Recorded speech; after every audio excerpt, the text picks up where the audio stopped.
नमस्कार, इंदौरी न्यूज पर आपका स्वागत है। आइए नजर डालते हैं आज की कुछ खास खबरों पर।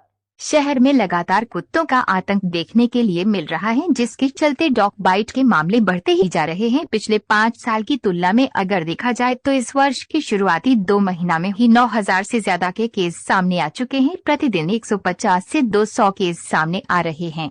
जनवरी माह में 4,907 और फरवरी में 4,225 डॉग बाइट के केस हुए। यहाँ आंकड़ा सिर्फ सरकारी आंकड़ा है। प्राइवेट और सरकारी आंकड़े की बात की जाए तो यहाँ आंकड़ा बढ़कर सामने आएगा। लगातार शहर की जनता डॉग बाइट से परेशान होते हुए नजर आ रही है। वहीं डॉक्टर आशुतोष शर्मा ने कहा कि जिस तरह से कुत्तों को खाना नहीं मिल रहा है, जिसकी वजह से वह लोगों को काट रहे हैं, अगर उनके खाने की व्यवस्था हो जाए तो शहर में डॉग बाइट के मामले कम हो जाएंगे।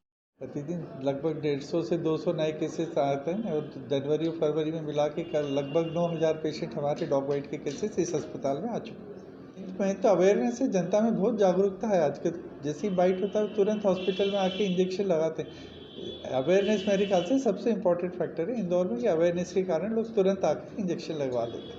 नसबंदी से नंबर ऑफ बाइट्स थोड़ी कम हो जाएंगे। जब तक उनकी जनसंख्या कम नहीं होगी, जब तक वो रिजल्ट दिखेगा नहीं। और डॉग का मेरे ख्याल से 10-15 साल एक डॉग जीता है, तो जब तक नेक्स्ट जनरेशन उनकी कम नहीं होगी, जब तक बाइट के नंबर ऑफ बाइट्स केसेस कम नहीं होंगे, क्योंकि नसबंदी से नंबर ऑफ बाइट्स थोड़ी कम होगी। जब तक उनकी जनसंख्या कम नहीं होती तब तक बाइट्स तो आए।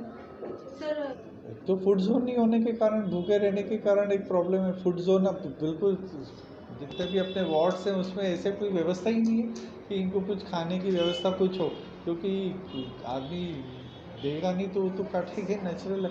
और दूसरा ग्रुप्स में काटते हैं वो रात। तो ये तो बड़ी एक समस्या है। फूड जोन बनाना चाहिए नगर निगम को। वो एक ऑलरेडी ये सब पाइपलाइन में है। यदि फूड जोन बनेगा, एक आध कोई मॉडल बना के वार्ड में ऐसा एक्सपेरिमेंट करना चाहिए। यदि उससे नंबर ऑफ केसेस उस एरिया में कम होते हैं, फिर उसको अपन पूरे इंदौर में लागू किया जा सकता है। शहर भर की ताज़ी खबरों के लिए बने रहिए इंदौरी न्यूज के साथ।